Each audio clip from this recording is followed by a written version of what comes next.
ओम स्वस्ति श्री गणेशाय नमः। श्री सरस्वत्यै नमः। श्री सद्गुरवे नमः। ओम नमो भगवते वासुदेवाय। वक्रतुंड महाकाय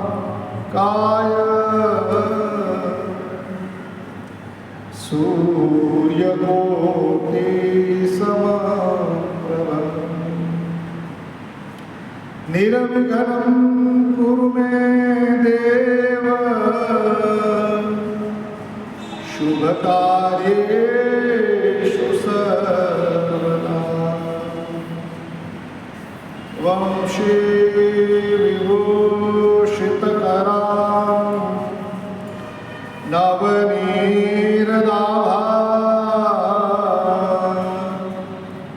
पीताम्बरां अरुणबिम्बफलाधरोष्ठां पूर्णेन्दुसुन्दरमुखात् अरविन्दनेत्रात्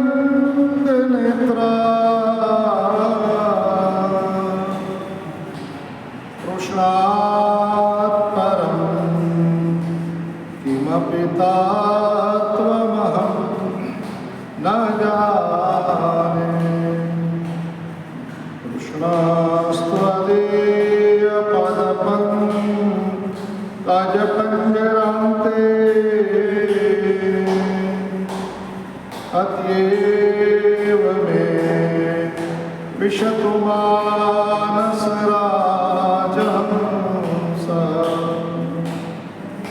प्राणप्रयाणसमये कफवातपित्तैः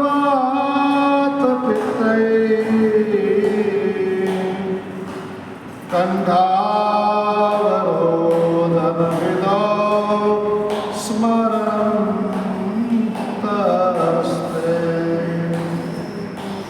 श्रीद्वारकेश भगवन् भुवनैकवन्द्य याचेतवाङ्घ्रियुगलं शिरसा विवन्द्य। संसारतापमरितप्तमिदं मनो मे स्वानन्दकन्दरसपानगरं कुरुष्व। बोलिए श्री द्वारिकाधीश श्री बालकृष्ण भगवान की जय। श्री रामचंद्र भगवान की जय। श्री सद्गुरु भगवान की जय। ओम नमः पार्वती पतये हर हर महादेव। हरे राम हरे राम राम राम हरे हरे।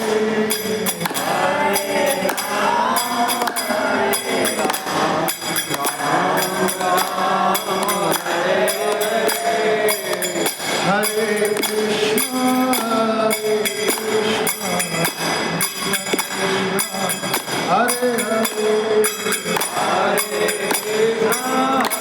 हरे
राम राम हरे हरे राम राम हरे हरे राम हरे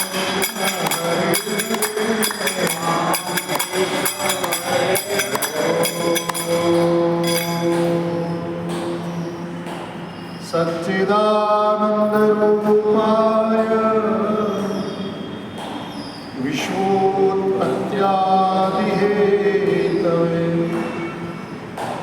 तापत्रय विनाशाय श्रीकृष्णाय वयं नमः। वासनाद वासुदेवस्य वासितं भुवनत्रयम् सर्वभूतनिवासोऽसि श्रीवासुदेव नमोऽस्तु ते। गुरुर्ब्रह्मा गुरुर्विष्णुः गुरुर्देवो महेश्वरः गुरुर्साक्षात् परब्रह्म तस्मै श्री गुरवे नमः। कृष्णं नारायणं वन्दे कृष्णं वन्दे व्रजप्रियम् कृष्णं द्वैपायनं वन्दे कृष्णं वन्दे वृथासुतम् श्रीकृष्णं वन्दे वृथासुतम्। श्री गोवर्धननाथ की जय हो। श्री व्यासनारायण भगवान की जय हो। श्री सुखदेव जी महाराज की जय हो। श्री परीक्षित जी महाराज की जय हो। सब संतन की जय हो। सब भक्तन की जय हो। श्रीमद् भागवत नित्य सत्संग कथा में भागवत जी का महात्म्य बताते हुए सनक आदि ऋषि सनकादि ऋषि श्रीमद् भागवत के महात्म्य में बताते हैं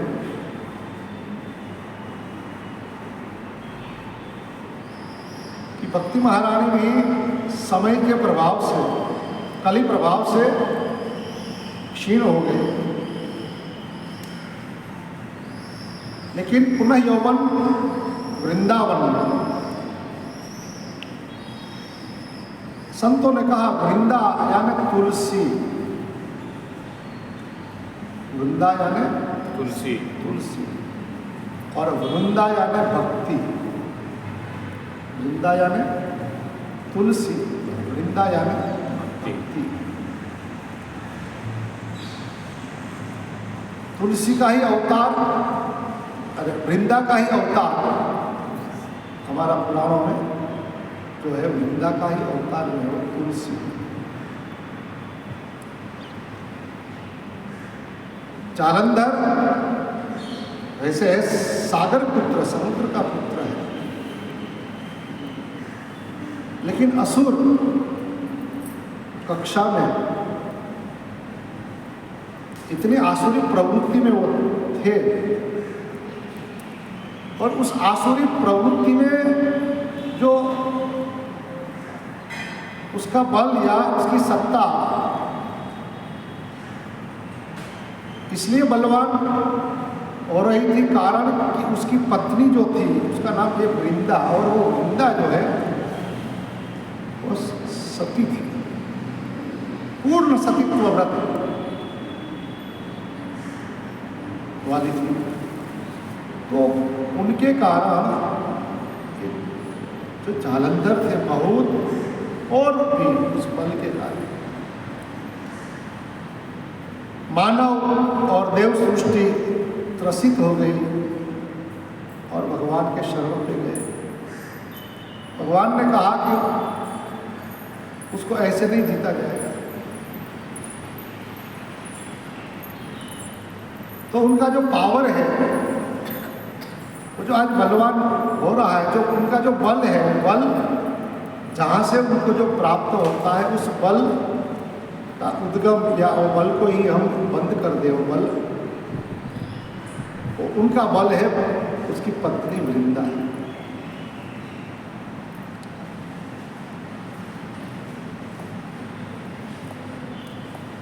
आप चिंता न करें, भगवान नारायण जब जब यदा यदा ही धर्मस्य ग्लानिर्भवति भारत, तब कहते हैं कि लोहे से लोहा कटता है। तो हम कभी कभी भगवान जो लीला करते हैं तो उसमें हम देखते हैं कि भगवान सत्य स्वरूप है, भगवान ही सत्य है, सत्यम शिवम सुंदरम। जो भगवान है सत्य की धर्म स्थापना यानी धर्म संस्थापनार्थ है, यानी धर्म यानी सत्य, सत्य की स्थापना के लिए जो भगवान आ रहे हैं। और कभी कभी हम तर्क कुतर्क करके,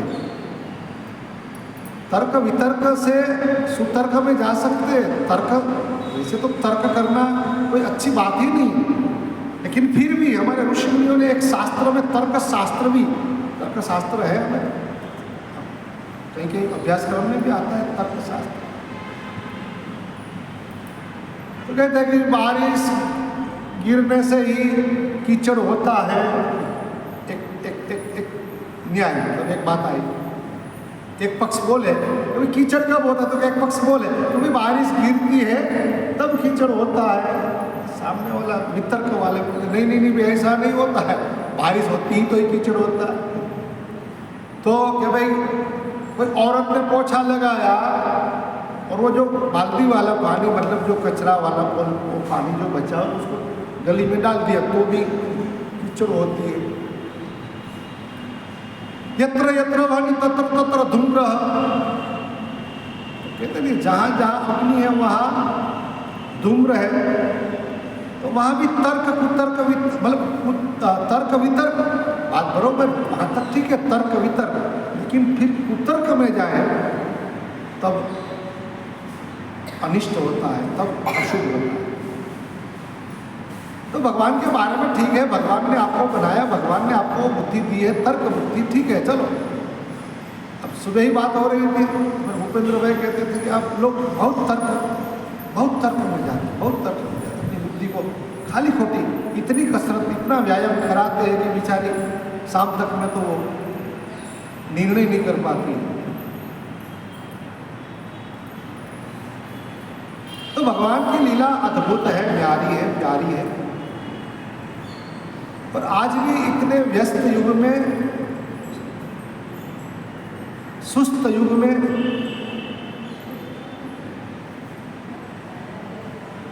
हैरान परेशान जब हम हो रहे उस समय भी हमको एक शब्द भी कथा का कान पे जब पहुंच जाता है।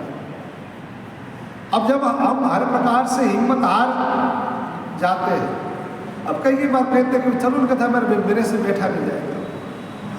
अब महाराज जी ज़्यादा समय लगाएंगे तो हमारा हम समय भी मतलब वहाँ नहीं।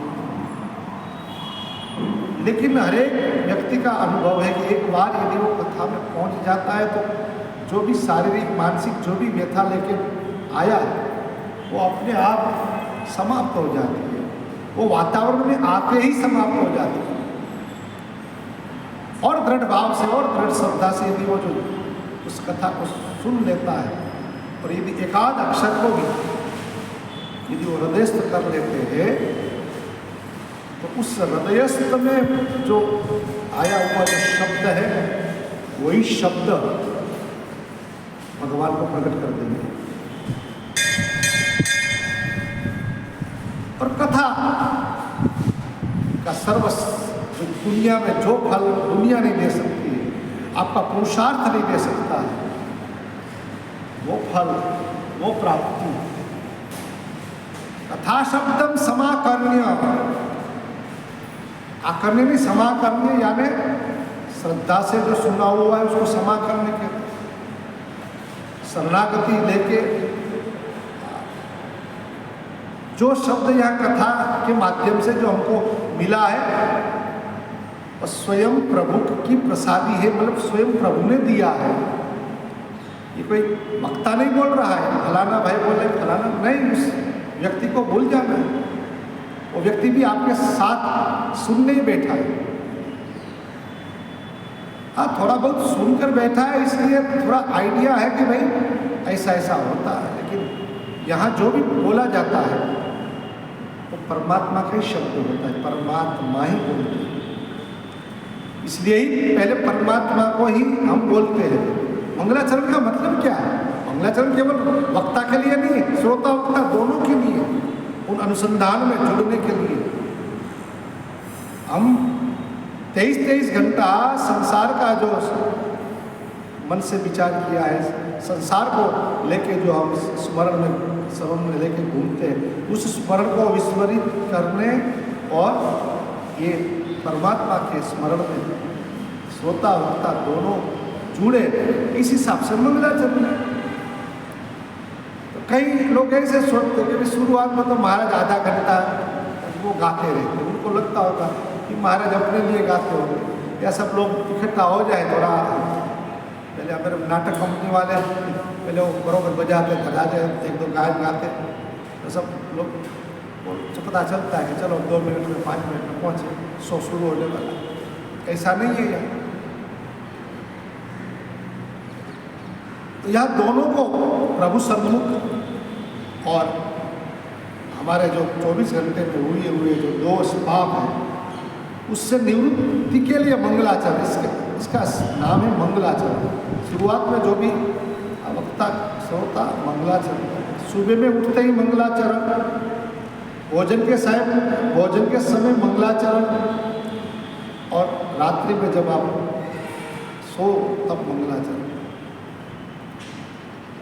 तो उसी से क्या होता है कि दिन भी आपका शुभ होता है और रात्रि भी शुभ होती है। खाली कहने से नहीं होता है। तो महाराज एक एक शब्द जो कथा है वो केशव है। कथा का एक एक शब्द में केशव है।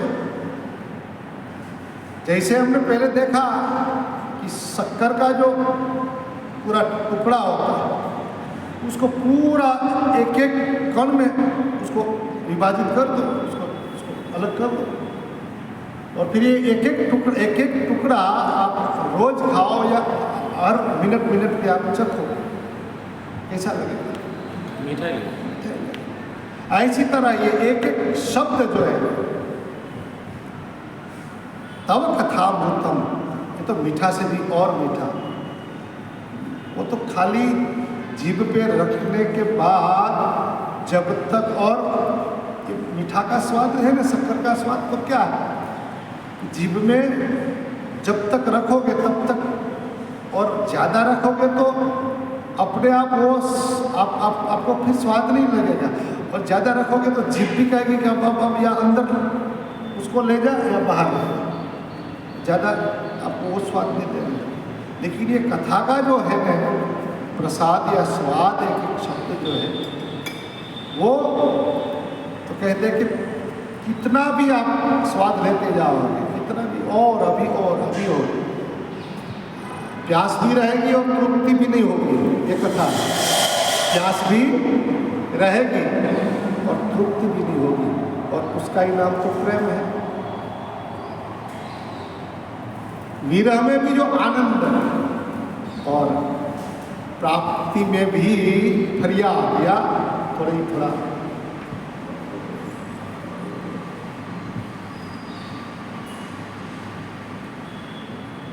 वो प्रेम है। तो गोपियाँ जब मिलती थी तो झगड़ा करती थी, कन्हैया से जब मिलती थी तो झगड़ा करती थी, और कन्हैया जब छूट जाते थे, मतलब निकल जाते थे दूर, तो रोया करती थी। तो भाई ये क्या है? अब जो तू मिलने पर झगड़ा कर, मतलब झगड़ा हम कब करते हैं? झगड़ा हम कब करते हैं? पसंद नहीं जिनके साथ, मतलब उनके सिद्धांत, उनकी बात, उनकी जब विरुद्ध होता है तब हम झगड़ा करते हैं। तो अब तू झगड़ा करती, मतलब तेरे पक्ष में मैं उनको नहीं लेना चाहती, उसको अलग करना चाहती, मतलब तो वो हुआ। तो ध्यान और अंतर ध्यान दोनों जो रहे, ध्यान और अंतर ध्यान। अंतर ध्यान का एक शब्द वो हम कहते हैं ना, अंतर ध्यान का मतलब गायब हो गए नहीं। आज अभी जो नजर में थे वो नजर से अंदर आ गए, नजर के अंदर आ गए, अंतर ध्यान। यही भक्ति है, ध्यान और अंतर ध्यान। तत्रैवांतरधीयता, भगवान अंतर ध्यान हो गए। भाई क्यों अंतर ध्यान यानी गायब नहीं, गायब ऐसे तो गायब स्थूल रूप में गायब। गोपियाँ भी, क्योंकि हे भी नटखट है तो गोपियाँ भी है, नटवर है तो गोपियाँ भी उनके साथ रह के थोड़ा बहुत तो अभी नहीं, श्रोता सुन सुन के भी थोड़ा बहुत तो वक्ता हो ही जाता है। श्रोता ही वक्ता होता है एक दिन जाकर। हाँ, तो कन्हैया के साथ, कन्हैया नटवर है, रोज नया नया नाटक, रोज नया अभिनय, रोज दिने दिने नवम नवम नमामि नंद संभव। और वो संभव जब नंद नंदन साथ में रहते हैं तब ये संभव हो जाता है, रोज नया जो भी। तो ध्यान अंतर ध्यान, प्यास और तृप्ति, ये भक्ति की परिभाषा है, प्रेम की परिभाषा है। तो और ऐसे एक एक कथा का जो शब्द है, जो अमृत है, वो दोनों करते हैं। कथा का फल तो जो कृष्ण है। कथा सुनते सुनते सुनते सुनते कृष्ण दर्शन नहीं, यहाँ तो सुखदेव जी वहाँ तक कहते हैं कि आप स्वयं कृष्ण हो जाएंगे। कृष्ण हम कृष्ण कृष्ण कृष्ण। और ये सब कपोल कल्पित कथा नहीं है, ये सब संतों के जीवन में ये चरितार्थ हुआ है। मैं ही कृष्ण हूँ, मैं ही कृष्ण हूँ। सब प्रसंग, सब कथाएं भागवत जी में दिया है। तो महाराज, ये आत्मा की परमात्मा तक की यात्रा वो कथा है, और वो कथा के माध्यम से ही। और कलिकाल में तो और कोई न ज्ञान हमने देखा सब यज्ञ है। यज्ञ से यज्ञ विष्णु, यज्ञ से ही विष्णु प्राप्त होते हैं। यज्ञ के बिना, यज्ञ यानी कल्याण, सीधी परिभाषा यज्ञ का जो हम अर्थ करने गए तो यज्ञ यानी कल्याण।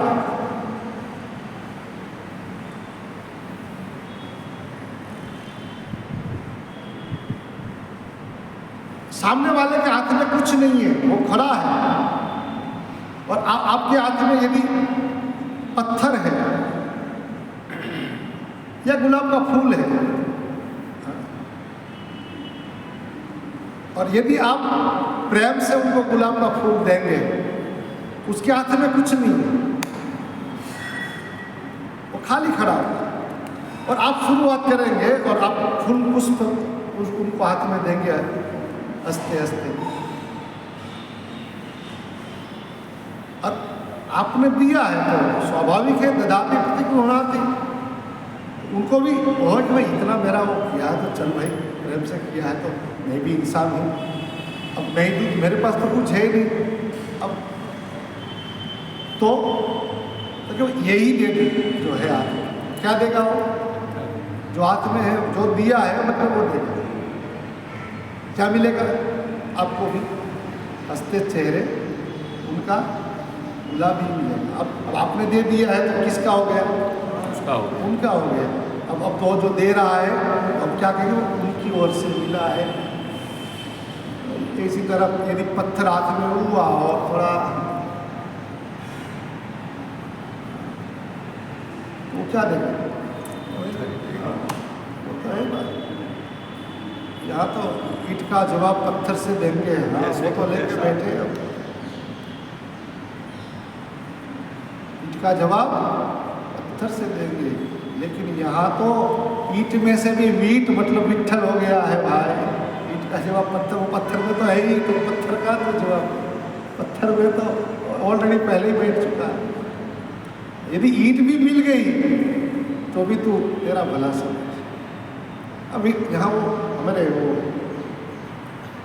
बड़े पितृभक्त महाराष्ट्र में हुए पुंडलिक इतने पितृभक्त, इतनी माता पिता की सेवा कि सब लोग देखते देखते इतनी प्रशंसा करने लगे कि कलयुग में दूसरा श्रवण, ऐसा कोई मतलब हो ही नहीं सकता। श्रवण के बाद ये जो या श्रवण का अवतार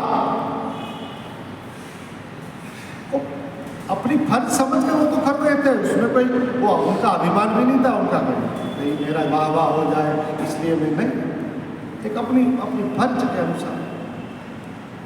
बस वही तो बात है, अपने अपने कर्म में जो धर्म को मतलब जोड़ देते, पिता का धर्म, पुत्र का धर्म, पति का धर्म, पत्नी का धर्म, और जो बड़े हैं वो पहले अपना धर्म स्वीकार कर ले, छोटे तो अपने आप। अब पिता बन जाए तो फिर पुत्र को नहीं कहना पड़ेगा ये तेरा पिता है, कभी कभी तो कहना पड़ता है ये तेरा पिता है, ये तेरा बाप है। मेरा बाप होता तो ये चड्डा पहन के थोड़ा बैठा होता, तो घर में वो बाप चड्डा पहन के बैठा तो फिर कहना ही पड़ेगा, क्योंकि गली में देखा है कि भाई छोटे छोटे बच्चे ही घूमते हैं पहले। तो अमुक उम्र के बाद अमुक अपनी जो पद प्रतिष्ठा मतलब वो मिला है जो शिक्षक को, उस अनुसार चेंज होना चाहिए व्यक्ति का अपने जीवन का। फिर जो बचपन में हम गली डंडे से जो खेलते थे, हम जो बचपन की हमारी जो रमत थी वो 12 साल 13 साल तक वो अच्छा लगता है। फिर अपने आप जैसे कहते हैं ना म्यूनसिपालिटी कमिश्नर, अब फुटपाथ पे पानी पूरी खाना कोई पाप थोड़ा है, लेकिन म्यूनसिपालिटी का कमिश्नर, पुलिस कमिश्नर यदि वो फुटपाथ पे पानी पूरी खाते हो तो थोड़ा कि वो कोई फिर वो लोग कैसे उसकी वो जमेगी लोगों पर। तो ये तो हमारी तरह होगी अपने वही। वृंदावन में संत महात्माओं के साथ बाजार में मन करता था कचौड़ी खा लें, सोचते थे कोई महात्मा वगैरह निकल के जाएगा तो क्या सोचेगा शर्मा जी या खड़े, मतलब जबकि हम बैरागी नहीं है, सन्यास, फिर भी एक अंदर से बिल्कुल होता है। अरे हम लोग अभी ये मतलब ये जब तक धोती पहनी है तब तक हम लोग भी चाय तो पीनी होती है, लेकिन फिर क्या लोग क्या सोचेंगे। हमें सही बात है, बिल्कुल तो रहना चाहिए, सोचेंगे ही आपकी जो मर्यादा है उससे विरुद्ध करोगे, सबकी अपनी अपनी मर्यादा रखती है तो जरूर सोचेंगे वो। और मर्यादा जो भी लांघते हैं, मर्यादा का तो परिणाम क्या है, नुकसान ही है, प्रलय और कुछ नहीं। अब समुद्र की मर्यादा हम लोगों ने जो कुदरती है वो जो बनाई, यदि मान लो कि वो समुद्र, और हमने तो द्वारका में कई बार सोचा महाराज, हम द्वारका में जाते थे शाम को 5 बजे बाद 1 आध घंटा समुद्र के तट पर द्वारकाधीश से बाहर 56 सीढ़ी उतरो, गोमती का खाना था, गोमती के बाद तुरंत सामने समुद्र। तो हम कभी कभी सोचते थे महाराज ये अभी अप्रैल मई में तो समुद्र इतना मतलब बाहर निकलते हैं समुद्र महाराज, हवाएं चलती है तेज हवाएं, उसकी जो तरंगे हैं महाराज 15-20 फीट तक। तो हम एक चीज़ जो वो भी एक ये पहले ये सोचते थे कि ये हम लेवल में देखें, वैसे भी लेवल में शांत हो तब भी, तो द्वारका हम लेवल में देखते थे कि द्वारका खड्डे में मतलब लेवल से भी नीचा है द्वारका पूरा, और समुद्र का जो है लेवल ऊंचा है। मान लो कि ये यहाँ कुछ ऐसी दीवार भी नहीं बनाई, कोई मजबूत कुछ ऐसा लोहे का नहीं बनाया, बस वही वालू वाला किनारा है। मान लो कि ये यदि मर्यादा छोड़ दे तो क्या अच्युतम केशव। और दूसरा महाराज उस समय का थोड़ा नीला सा पानी, नीला एकदम नीला सा चोखा नीला सा पानी, और उस नील पानी की जो लहर है जब उठा करती थी तो उठा उस समय हम सोचते थे कि हम लोग कहते कि हम इतने ताकतवार हैं, हम इतने हम ये यदि मान लो कि ये भंवर मतलब ये तरंगे में ये जो मौजा जो उछल रहा है इतना ताकत से उछल रहे हैं। ये अप्रैल मई में आप जाए तो पता चला इतना, यदि इसमें लोग यदि मतलब इसमें यदि डाला जाए मतलब सबसे बलवान अधिक दुनिया का सबसे अधिक बलवान को इसमें डाला जाए, मतलब क्या उसकी ताकत कहाँ काम लगे, कोई ताकत काम नहीं।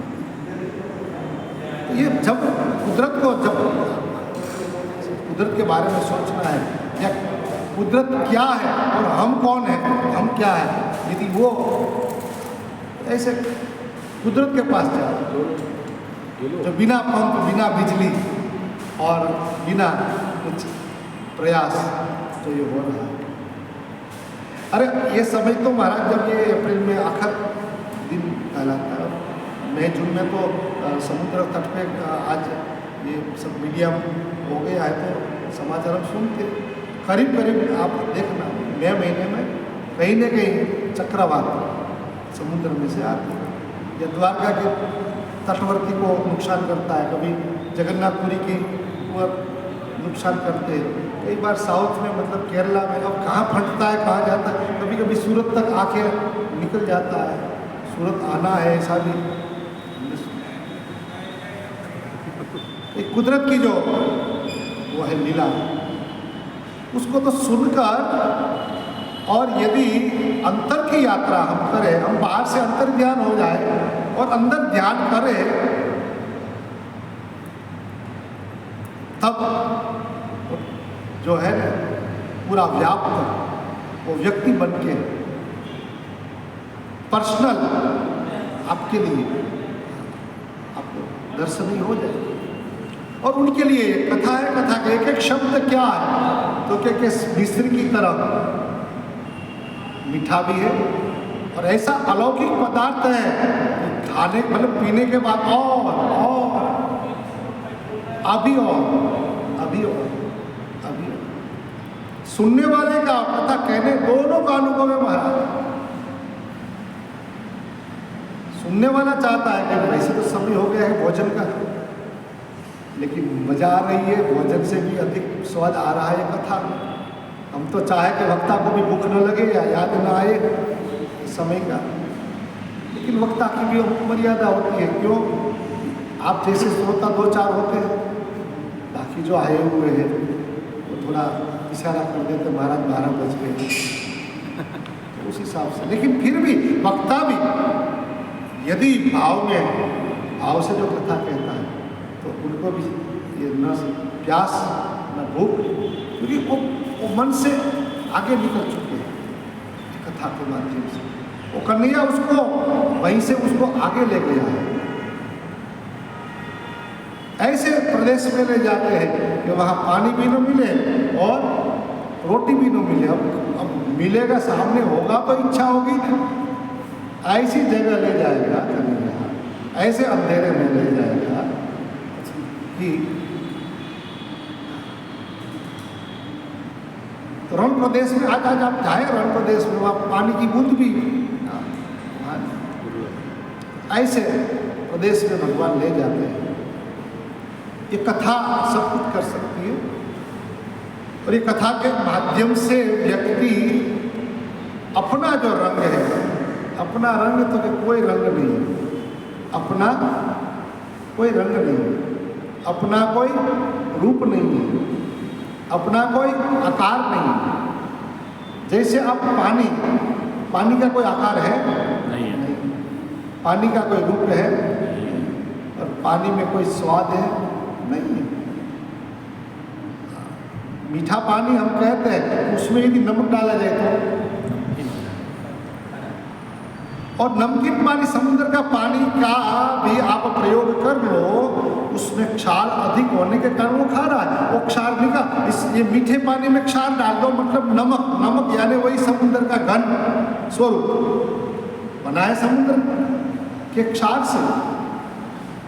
तो पानी सूखा दिया और जो क्षार था वो ले लिया, तो वो क्षार जो थे वो आपने मीठे पानी में डाल दिया। तो अब आप क्या कहेंगे? समुद्र का पानी कहेंगे, पहले कहेंगे तापी का पानी, बात करें अब तो समुद्र।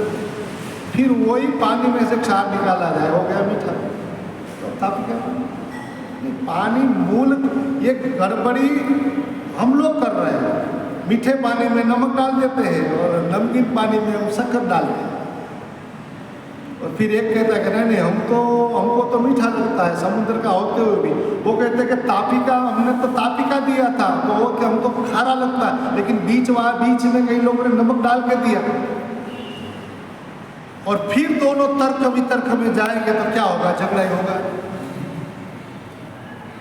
ये गड़बड़ी बीच में हो गई है। बाकी तो प्योरालिटी उनने भी समुद्र का दिया, बीच वाले ने डाल दी शक्कर। वो कहता है कि नहीं भाई मीठा है।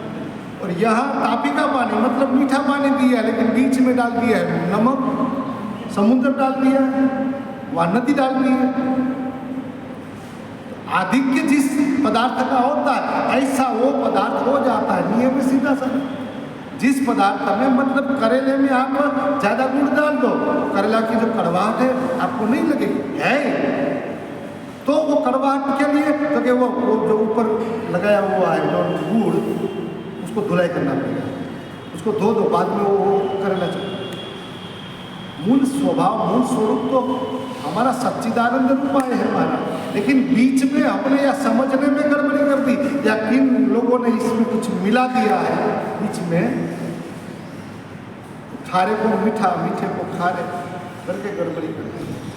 बाकी मूल में तो मधुराधिपते अखिलम मधुरम, पूरा चरित्र मधुर है। और उनको समझने के लिए सनकादि ऋषि कहते हैं कि महाराज ऐसे कथाओं का आयोजन हो जाए तो वो समझ में आ जाए। और ये कथा का आयोजन हो गया, ऋषि मुनि सब आए और ऐसी कथा अद्भुत कथा में भक्ति महारानी अपने दोनों पुत्र ज्ञान और वैराग्य को लेकर आई।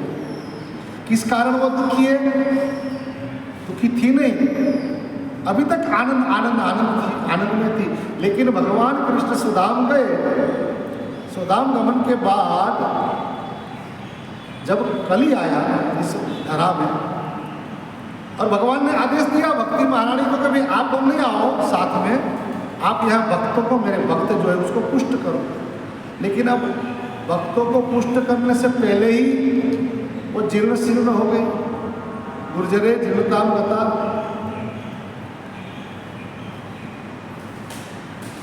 और वो समस्या नारद जी ने सुनी और नारद जी भक्त है, परम भक्त है, भगवान के परम संत है। और संत हमेशा सबको सुखी और समृद्ध बनाना चाहते हैं। तो भक्ति महारानी का कष्ट देखकर समष्टि के कल्याण के लिए नारद जी ने ये भागवत का आयोजन किया। भागवत के महात्म्य में कहते हैं कि कथा शुरू हुई और उस समय ऋषि आए, वैष्णव आए, श्रोतागण सब सज्जन सब लोग आए, तीर्थ के देवता गंगा यमुना सहित सब जो प्रधान नदियां हैं वो सब वहाँ पधारे। और जहाँ कथा शुरू हुई और उसमें आश्चर्य के साथ एक स्त्री अपने दो वृद्ध पुत्रों को लेकर आई और दूर से आई। सब देखते देखते जब नजदीक आई तो सब लोग पहले तो आश्चर्य सोचने लगे ये कौन होगी क्या, लेकिन जब उनकी आवाज़ सुनी तो आवाज़ में क्या था? प्रलाप आलाप दोनों थे। आलाप यानी आनंद से जो गाया जाता है, आनंद से खुशी से मिला। प्रलाप यानी थोड़ी दुख के कारण। तो महाराज ये आलाप प्रलाप करती हुई, क्या आलाप प्रलाप में क्या था? लेकिन आलाप भक्ति महारानी के आलाप प्रलाप में भी हम कहते हैं आनंद में हो, सुख में हो या दुख में हो, श्री कृष्ण गोविंद हरे मुरारी हे नाथ नारायण वासुदेव। श्री कृष्ण गोविंद हरे मुरारी हे नाथ नारायण वासुदेव।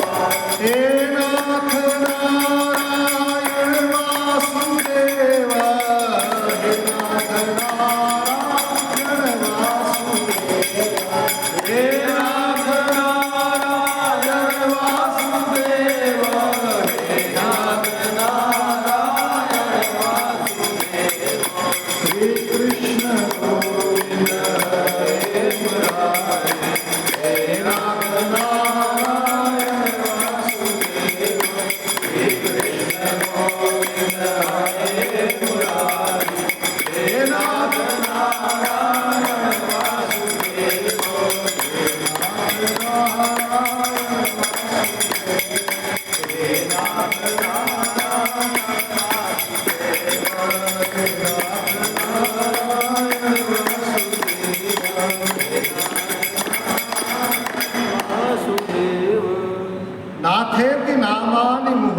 वदन्ति, बार बार, मतलब लगातार, बस यही और कुछ नहीं। हमने कल देखा कि व्यक्ति की पहचान, पहले तो वो आवाज़, मतलब जो बोलते हैं हम आज भी सामने वाला, आप किसी को फोन करो तो जो बोल सामने से बोल रहे हैं हेलो हेलो हेलो में सबकी अलग अलग ट्यून होती है, बोलते हैं हेलो, वो आवाज़ से पता लग जाता है कि ये व्यक्ति के हृदय में क्या है। मैंने फ़ोन को जोड़ा क्या है, और जब वो देखते हैं कहाँ यार सुबह सुबह में ये लेनदार का फ़ोन है, वो जब लेनदार समझ मतलब उसको उसके प्रति रुचि नहीं होती, उठाना तो पड़ता है, जैसे उठाए तो उसकी आवाज़ से उनको पता लग जाता है कि भाई हमारा फ़ोन उसको अच्छा नहीं लगा है। ये भाव प्रेम से ये भक्ति महारानी जब गाने लगी और सब ने सुना, और सब ऋषि मुनियों ने ताम चागताम भागवतार्थभूषाम सुचारुवेशां ददृशु सदस्या कथम प्रविष्टा कथमागतेयं मध्ये मुनीनां इति तर्कयन्तः। ऐसी तरह भगवत स्वरूप भक्ति और भगवान के जो आभूषण है, मतलब भगवान को प्रसन्न करने का आभूषण, वो धारण किया। अब एक सुहागिनी सौभाग्यवती स्त्री जैसे अपने पति को प्रसन्न करना है तो अपने पति की पसंदी की साड़ी, पसंदी के जो श्रृंगार है वो जब पहनती है तो उसका पति खुश हो जाते हैं, प्रसन्न हो जाते हैं। बाद में जो फरमाइश करती है वो उसके पति पूर्ण कर, जब प्रसन्न हो जाते हैं पति, वाह, फिर धीरे से कहती है कि वो डूमस जाए तो प्रेम से कह गए आइए गाड़ी तैयार है, विराजमान होइए, और शब्द बदल जाता है, भाव बदल जाता है, प्रसन्नता। तो भक्त वो भाषा, वो वर्तन, वो दर्शन, मतलब उनकी आँख भी वो ऐसा देखते हैं कि मेरा प्रभु राजी हो, वो भाषा भी ऐसी बोलते हैं कि मेरा प्रभु, वो अपना बाह्य अंतर जो श्रृंगार है, आभूषण जो है, उनसे मतलब मेरा मालिक प्रसन्न होता है। तो हमने कई बार देखा है कि शास्त्रों ने, वैसे तो हम हाथ को श्रृंगार करने के लिए लाखों रुपया खर्च कर लेते हैं, ये लोग तो 250 ग्राम का वो कड़ा पहनते सोने का, 200 ग्राम सोना का मतलब तो कम से कम 25 लाख ऊपर का होता है 200 ग्राम सोना। लेकिन हस्तस्य भूषणम दानम। अब आपका हाथ यदि सुशोभित, मतलब भगवान को कब लगता है, भगवान को प्यारा कब लगता है, तो शास्त्र कहता है कि जब आप अपने आपको भगवान ने दिया है, और जब उनमें से आप जब किसी को आप दान करते हैं तब वो दान किया हुआ हाथ जो है वो भगवान को अच्छा लगता है। नहीं कि आपने वो सोने का कड़ा पहना है और वो कड़ा देख के भगवान प्रसन्न हो जाए। आपकी वाणी, आप जब वचन बोलते हैं तो आपकी वाणी में यदि अमृत, मतलब सामने वाला व्यक्ति अब मरने जा रहा है, अब जीवन से हार चुका है, अब कोई चारा नहीं है और इतना वो व्याकुल हो गया है, उस समय आप 2 शब्द रूपी, तो शब्द भी आहुति है, जीवन में यज्ञ निकल लिया, 2 शब्द की आहुति भी उनके कान में डाल दी, और यदि वो जा रहा है मृत्यु के लिए, आत्महत्या के लिए, और आपको कहे और आपके वचन सुन के वो प्रतिज्ञा कर ले, महाराज कभी भी मैं आत्महत्या नहीं करूँगा।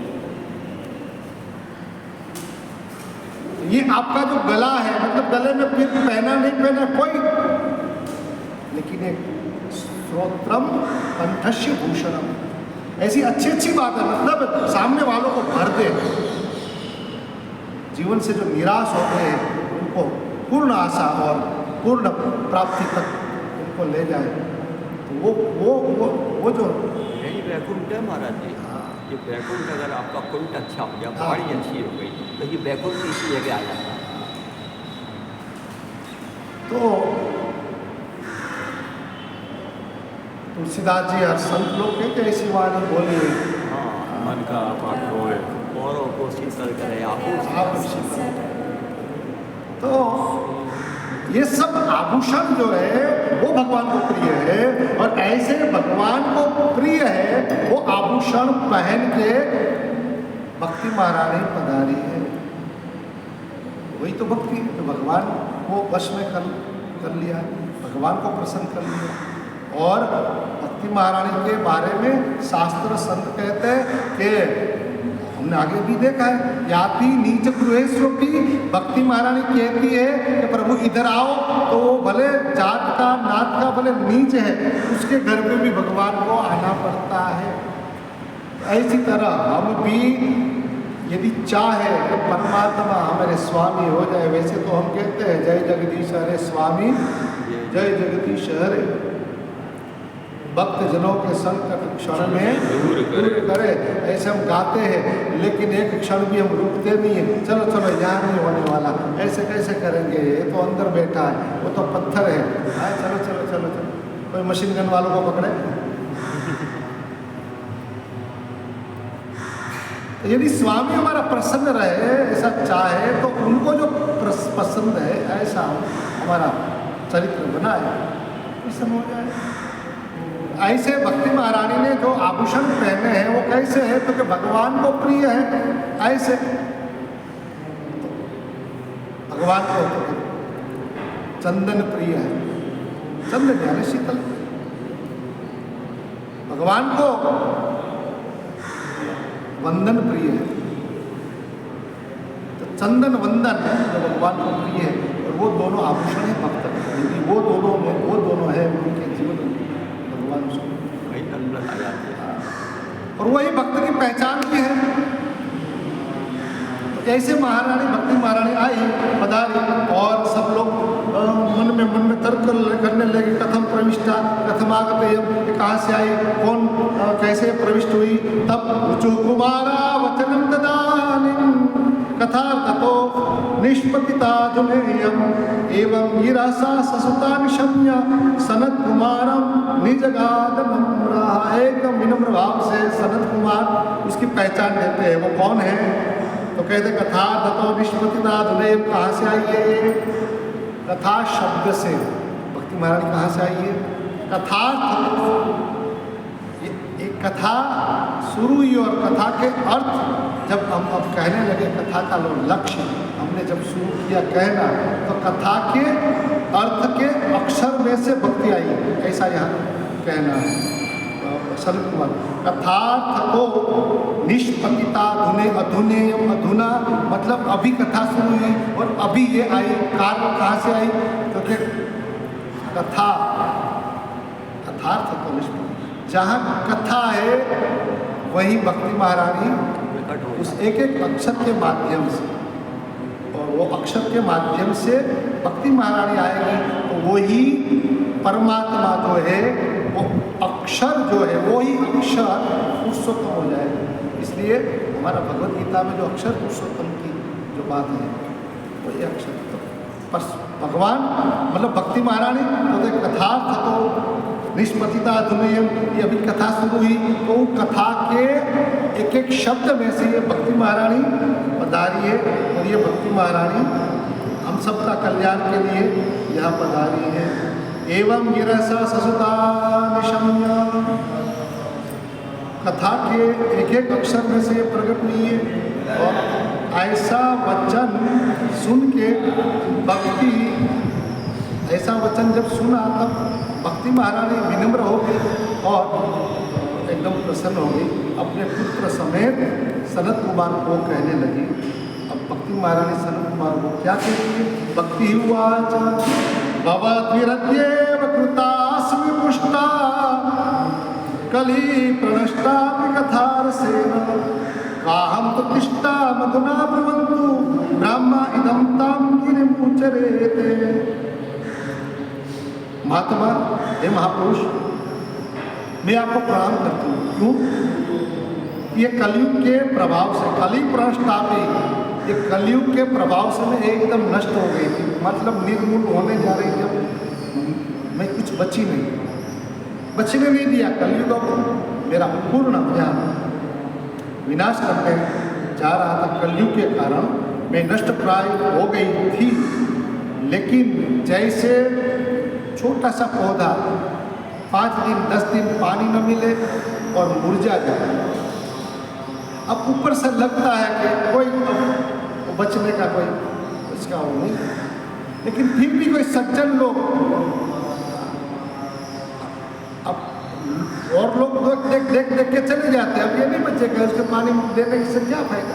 बाहर से तो पूर्ण मतलब मुरझा गया। लेकिन एक सज्जन, एक संत, एक महापुरुष देखते हैं कि चलो प्रयास तो किया जाए, अभी जुड़ा हुआ तो है मूल से, हो सकता है मूल में प्राण शक्ति हो और यदि दिया जाए पानी तो थोड़ा। तो ऐसी तरह मतलब वो महापुरुष जैसे पानी सिंचन करते हैं और ये वृक्ष जैसे पौधा पुनः पल्लवित हो जाता है, नव पल्लवित हो जाता है, और वही पौधे में से जैसे फूल और फल मिलने लगते, ऐसी तरह भक्ति महारानी ने कहा कि महाराज कली के ताप से मैं एकदम नष्ट हो चुकी। इधर उधर लोगों ने देखा, लोगों से हमने भी पूछा कि भी हमारा उद्धार, हम कैसे हमको जीवन मिले। तो सब लोग देखते गए, लेकिन कुछ परिणाम नहीं आया। जब नारद जी मिले हमको, तो वो नारद संत ने प्रयास किया, आप तक हमको पहुंचाया। जैसे आपने कथा का मंगलाचरण करके पहला शब्द जब शुरू किया, तब तक मैं तुम्हें वृंदावन में से एक शब्द मात्र से मुझे कुछ नहीं करना, मैं तो कुछ, क्योंकि ये दोनों वृद्ध थे और हम सब इतना शोकातुर थे कि मैं चलने को भी तैयार नहीं थी। लेकिन आपका पहला शब्द कथा का जैसे काम को पहुंचा, महाराज यहाँ अनायास, मतलब कुछ भी प्रयास नहीं करना पड़ा, नहीं पहुँच गई। और पहुँचते ही मैं पुष्ट हो गई महाराज। वाह हम प्रतिष्ठान धुना भुवन, तो अब महाराज हम आ तो गई है, अब हम कहाँ रहे, हमको स्थान बताओ। ब्राह्मण इदम तम गिरिमुचरित, महाराज आप हमको बताओ। तब भक्तेषु गोविंद स्वरूप कर्त्री, प्रेमेक धर्त्री, भवरोग हंत्री, सात्वं चतिष्ठस्व सुधैर्य संशया, निरंतरम वैष्णव मानसा। आप कैसी हो? भक्तेषु गोविंद स्वरूप कर्त्री, भक्तों के हृदय में भगवान का स्वरूप का प्रादुर्भाव कराने वाली हो।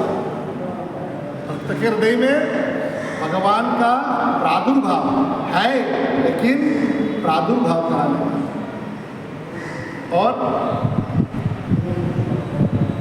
प्रेमे का धर्म, प्रेम से भरने वाली और प्रेम को धारण करने वाली, भवरोग हंत्री, भवो भाव जो जन्म मरण, वो जो जन्म मरण का रोग है वो हरने वाली आप है। सात्वं चतिष्ठस्व सुधैर्य संश्रया, और आप वहाँ बिल्कुल धैर्यता से, अधीर नहीं बैठी और गई ऐसे नहीं, बिल्कुल धैर्य रख के आप बैठो। कहा निरंतरम वैष्णव मानसा, निरंतर बैठो, कहा वैष्णव के हृदय में। जो भक्त है, जो वैष्णव है, उसके हृदय में आप बैठो। मतलब क्या होगा कि हम भगवत कथा सुनने जाएंगे, वहाँ क्या होगा, कथा होगी, तो कथा के शब्द मात्र से वहाँ भक्ति महारानी आएगी। और भक्ति महारानी तो कहते हैं कि वो व्याप्त स्वरूप है, और वो कथा और वक्ता की विनती से वो हर एक के हृदय में वो भक्ति महारानी आएगी। और भक्ति आएगी तो भगवान तुरंत आएंगे। तो ऐसे आप महाराज निरंतर वैष्णवों के हृदय में आप रहिए। ततो विदोषा कालिदास में द्रष्टुम शक्ता प्रभो विलोके, एवं तदावसरे भक्ति तदा निशरण हरिदास चित्ते। एक कलयुग के दोष का प्रभाव ये संसार में भले कितना भी हो, ततोपि दोषा कलिजा इमेत्वा द्रष्टुम शक्ता प्रभवो पिलो। ये कलयुग में कितना भी ये प्रभाव हो पूरे संसार के ऊपर कलयुग का, लेकिन जिनकी दृष्टि भक्ति और भगवान में है, सनत कुमार कहते हैं कि ततोपि दोषा कलिजा इमेत्वा, कितना भी कलयुग का दोष हो और ये कलयुग का प्रभाव कितना भी संसार में हो, लेकिन वो कलयुग की दृष्टि भी उनके पर नहीं होगी। किनके पर? सदा निशरण हरिदास चित्ते, जिनका चित्त भक्ति और भगवान में रहेगा, जिनके हृदय में भक्ति और भगवान रहेगा, चाहे कलयुग का कितना भी दोष, चाहे संसार पर कितना भी प्रभाव हो कलयुग का, लेकिन जिनके हृदय में भक्ति और भगवान है, कलयुग इनका कुछ बिगाड़ सकेगा नहीं, उनके ऊपर प्रभावित होगा ही। अब कहते हैं कि हम कलयुग क्या करें महाराज, कलयुग का प्रभाव ऐसा, लेकिन ये सीधा सनत कुमार कहते हैं कि यदि हम भले कलयुग में हैं, हम में कलयुग न आए, पहली बात तो हम में कब न आए, तो क्योंकि जगह हो तो आएगा ना, पहली बात तो वो है। यह कमरे में 4 पलंग है, 4 गद्दा है, अब 5वें की जगह नहीं है, 4 सो गए और 5 आगे देखे, वो देख के चला जाए, वो आएगा ही नहीं, यहाँ जगह ही नहीं है। तो इसी तरह कलयुग तो है, मान लो आया है, वो जब आएगा तो देखेगा कि अंदर तो कभी हाउसफुल,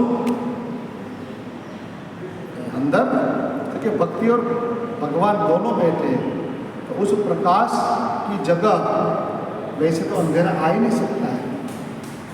जहाँ प्रकाश होता है वहाँ अंधेरा। कई बार सब महात्मा लोग भी कहते हैं, मेरे शर्मा जी एक बार वो अंधेरा इतना कंठाल है, भगवान ने दोनों का सर्जन किया, प्रकाश और अंधेरा। तो प्रकाश थी तो कोई फरियाद नहीं हो, तो मौज कर रहा है, लेकिन वो अंधेरा इतना दृश्य बेचारा दौड़ता रहे, डर का हमारा दौड़ता रहे।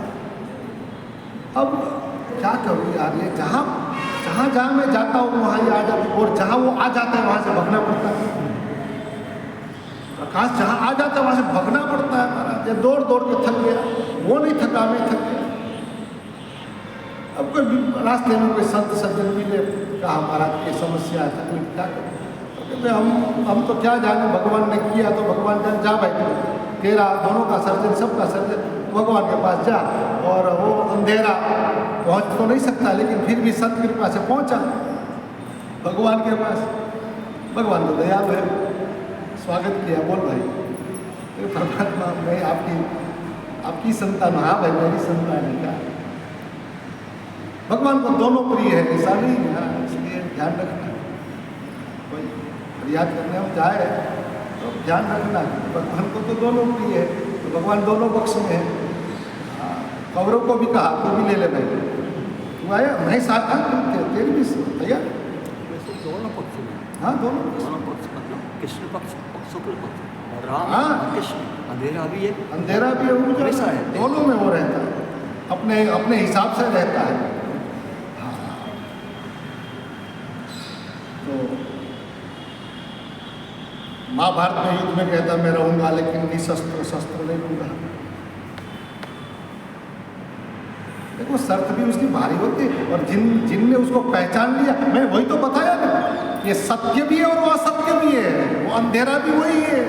तू ही बिगाड़े तू ही सवारे इस जग के सारे काम, इस जग के सारे काम, जो भी काम है वो सब काम वही संवारता है। लेकिन आपकी भावना क्या है, आपकी दृष्टि क्या है, आपका लक्ष्य क्या है, वो लक्ष्य भगवान जरूर देते हैं। दुर्योधन का लक्ष्य केवल युद्ध ही था, और अर्जुन का एक ही लक्ष्य था, शुद्ध, और कुछ नहीं। तो वो बुद्ध बन गया, गीता ज्ञान मिल गया, बुद्ध हो गया महाराज।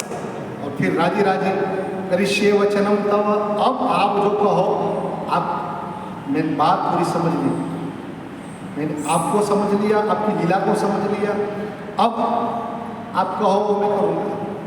और उसके बाद जो भी पांडव पक्ष में करना हुआ, मैंने एक दिन बात को छेड़ दी कि महाराज वो युधिष्ठिर को अब जब जब जिनकी जरूरत हुई उन दिन स्वयं कृष्ण उनकी छावनी में गए, उनको बुलाया नहीं है, वो स्वयं गए। युधिष्ठिर को कहा कि अब कल तेरा रोल अदा करना है। महाराज मैं तो जा रहा हूँ, मैं साथ में आ ही रहा हूँ, मैं भी शस्त्र बस ये जरूरी, तेरा शस्त्र तेरे पास जो है वो शस्त्र हमको चाहिए। इसलिए मैंने उसी दिन बोला था युधिष्ठिर का शस्त्र है सत्य, युधिष्ठिर का शस्त्र है सत्य, और कृष्ण कहे वो सत्य मुझे दे दे। और अब मेरा एक शस्त्र, दोनों सत्य सत्य दोनों कृष्ण ही है। अब मुझे यहाँ जरूरत है तो सत्य, सत्य भी मांगा शस्त्र के रूप में, शस्त्र सत्य के रूप में मांगा, क्योंकि युद्ध में तो शस्त्रों की जरूरत होती है। युद्ध में कहीं ये कहीं वहाँ का प्रवचन थोड़ा करना है वचन के रूप में, नहीं, सत्य शस्त्र के रूप में कहा। और ये शस्त्र जब तू छोड़ेगा तब ये काम होगा, तब, क्योंकि जब तक ये शस्त्र नहीं होगा तब तक द्रोणाचार्य को ये इससे नहीं मरेगा। अब तुमको धनुर्विद्या विशारद महाराज, उनको कौन परास्त कर सकता है? धनुर्विद्या विशारद, जिससे जो अर्जुन बना है, जिससे तू युधिष्ठिर बना है, जिससे वो भीम जो गदा में निपुण हुआ है। अरे एकलव्य साइड में खाली चिंतन कर करके गुरु महाराज ने नहीं, लेकिन वो जो ये विद्या में जो अर्जुन से भी जो आगे निकल चुका है, उसको कौन शस्त्र मार सकता है, कौन विद्या अजमाए? अब कोई विद्या नहीं, कृष्ण कहता है। और ये जब तक नहीं हटेंगे तब तक हम दुर्योधन तक नहीं पहुंच सकते। हमारा लक्ष्य दुर्योधन है, उसके बीच में चाहे कोई भी आए, गुरु आए, पिता आए, माता आए, कोई भी आए, हमारा लक्ष्य है विनाशाय च दुष्कृताम, दूसरा परित्राणाय साधु। और उनके लिए पहले तो विनाशाय च दुष्कृताम, साधु के लिए दोनों बात के लिए कृष्ण दोनों बात बताएंगे। और जब तक कपड़ा शुद्ध गंदगी से मुक्त नहीं होगा तब तक उस पर आप कितना भी सुगंधी डालेंगे कोई प्रभाव प्रताप नहीं होगा। तो पहले तो ये विनाशाय च दुष्कृताम परित्राणाय साधुना, और साधु तो चाहता ही नहीं है किसी का विनाश, साधु विनाश चाहता ही नहीं, लेकिन कृष्ण कहते हैं कि वो भी करना पड़ेगा। विनाशाय च दुष्कृताम, लेकिन बाद में जो एक और भी बात बताई कृष्ण, धर्म संस्थापन, तब जो साधु है ना धर्म संस्थापनार्थ आए है तो कोई बात नहीं। चलो,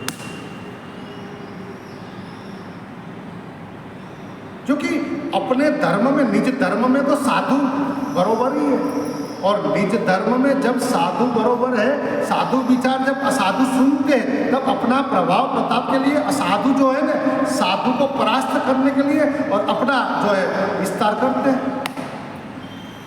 इसलिए वो थोड़ा जो साधु है ना, इसलिए थोड़ा चिंतित है। किसके लिए? धर्म के लिए। क्योंकि असाधु है ना, वो किसके पर प्रहार करेगा? धर्म पर। ब्राह्मण जो धर्म के रक्षक है, जो धर्म के अंग है, ब्राह्मण, गाय, ये सब ऋषि, ये सब धर्म के। तो अधर्म का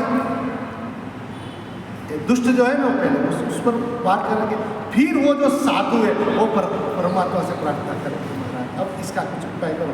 भगवान कहते हैं इसका ऑपरेशन ही करना पड़ेगा। ऑपरेशन में सब अस्त्र शस्त्र की जरूरत पड़ती है। और ये अस्त्र शस्त्र मतलब यह युधिष्ठिर के लिए, क्योंकि उसका सत्य ही और कुछ नहीं काम लगता है। जब द्रोणाचार्य के सामने जीतना है तो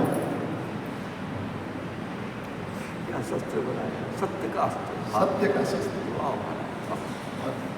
तो जहाँ जब जरूरत पड़ती है, जो उस हिसाब से भगवान ने लीला करी है। राम अवतार की भूमिका अलग है और कृष्ण अवतार की भूमिका अलग है, दोनों है पूर्ण। यहाँ 24 अवतार सब पूर्ण के लिए है। धर्म संस्थापनार्थाय संभवामि युगे कल्प कल्प प्रति प्रभु अवतार। तो कभी ज्ञान अवतार, कभी शास्त्र अवतार, तो शस्त्र अवतार भी भगवान। तो ऐसा अवतार, ऐसा अवतार, जब ऐसा मौका लगा, जैसा जब जरूरत पड़ी तब ये होता है। तो कहने का मतलब वो है कि भगवान के बारे में हम जो भी सोचते हैं समझते हैं वो तो खाली वो तालाब का स्नान है। तो समुद्र में जाओ तब पता चले कि पानी क्या है, पानी का प्रताप क्या है, पानी का प्रभाव क्या है, पानी के अंदर कितने कितने कहाँ क्या, वो सब ये होता है महाराज। यहाँ भगवान मतलब आप अवरोध से हटने वाली और आप निरंतर भक्तों के हृदय में रहो, ताकि कलयुग के कोई भी जो लक्षण है संसार के वो प्रभाव उनके ऊपर नहीं पड़ता है। और महाराज एवं तदाज्ञावसरे भी भक्ति सदा निशरण हरिदास चित्ते। और ये वचन सुन के क्या किया भक्ति महारानी ने? तदा निशरण हरिदास चित्ते, हरि के हृदय, हरि भक्त के हृदय में वो भक्ति महारानी स्थापित हो गई। सकल भुवन मध्य, यहाँ भागवतकार कहते हैं सकल भुवन मध्य निर्धनास्ते भी धन्या। अब भक्तों के हृदय में प्रवेश किया तो ये पूरे सकल भुवन मध्य, पूरे भुवन में वो धन्य है। कौन? सकल भुवन मध्य निर्धनास्ते भी धन्य। भले निर्धन है संसार में लेकिन वो धन्य है। कौन? सकल भुवन मध्य निर्धनस्ते भी धन्य निवसति रुति येषाम श्री हरि भक्ति रेखा। अकेली हरि की भक्ति जिनके हृदय में रहती है वो भले निर्धन है फिर भी सकल भुवन मध्य निर्धनास्ते भी धन्य प्रविशति रुति तेषाम श्री हरि भक्ति रेखा। क्यों? हरिरप्य निज लोकम सर्वथातो विहाय। लक्ष्मी जी को तलाक देके कायम के लिए हरि वैकुंठ को छोड़ के हरिरप्य निज लोकम सर्वथातो विहाय। लक्ष्मी जी को कहे कि तुझे आना है, तो नहीं तो आज से तलाक। फिर पीछे पीछे आई, लेकिन लक्ष्मी जी कहे कि मैं चली जाऊँ, जहाँ जाना है जा, लेकिन मैं तो चला। तो कहा तो कि चल पीछे। हरिरप्य निज लोकम सर्वथातो, कायम के लिए छोड़ के प्रविशति हृदयेषाम भक्ति सूत्रोपनद्ध। भगवान उनके हृदय में प्रवेश करते हैं। और भगवान किस सूत्र से बंधे हुए? भक्ति सूत्रोपनद्ध, भक्ति रूपी सूत्र से भगवान कायम बंध जाते हैं। जब तक वो भक्ति रानी छोड़ते नहीं है तब तक वो छूटते नहीं है। मतलब जब तक हम भक्ति करते रहेंगे तब तक भगवान मेरे वश में रहेंगे। जो जगत को वश में करने वाले, जगत का निर्माण करने वाले, वो निर्माता स्वयं हम जो कहेंगे वो रूप में वो निर्मित होंगे। वो जगत का निर्माता का, हाँ, भक्त कारण हरि रूप बनाया, ब्रह्मानंद के मन भाया, चरण कमल बलिहारी रे, मुझे दो दर्शन गिरिधारी, तेरी सावरी सूरत तेरे मान। आज रंग के दिन भगवान से प्रार्थना करें, ऐसा रंग लग जाए, ऐसा रंग लगा दे तू, ऐसा भक्ति का रंग लगा दे, ऐसा भक्ति का रंग लगा दे, कोई रंग न रहे, कोई रूप न रहे, अभिमान से निर्मूल हो के बस केवल तू ही तू रहे। और ये आत्मा तेरे साथ रमण करे, तेरे साथ एक रंग हो जाए, एक रूप हो जाए, बस यही भाव से। फिर गंगा जैसे समुद्र पे मिलती है तो गंगा गंगा में रहती है, अपना स्वरूप, अपना स्वाद, अपना जो भी कुछ है वो सब छोड़ के जैसे समुद्र के जो समर्पित हो जाती है, ऐसी तरह बस हम न रहे, बस हम जो है वो तू हो जाए उस भाव से। भज मुरली मनोहर, भज मुरली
कन्हैया लाल की जय। भवे भवे यथा भक्ति भवे यथा भक्ति आदयोस्तव जायते आदयोस्तव जायते तथा कुरुष्व देवेश तथा कुरुष्व देवेश नाथस्त्वं नो यतः प्रभो नाथस्त्वं नो यथ प्रभो नाम संकीर्तनं यस्य नाम संकीर्तनं यस्य सर्वपापप्रणाशनं सर्वपापप्रणाशनं प्रणामो दुःखशमनं प्रणामो दुःखशमनं तं नमामि हरिपरं तं नमामि हरिपरं तं नमामि तं हरिपरं नमामि हरिपरं तं नमामि हरिपरं श्री द्वारिकाधीश की जय। श्री रामचंद्र भगवान भगवान की जय। श्री लक्ष्मी नारायण भगवान भगवान की जय। भक्त प्रहलाद की जय हो। सद्गुरु भगवान जय हो। ओम नमः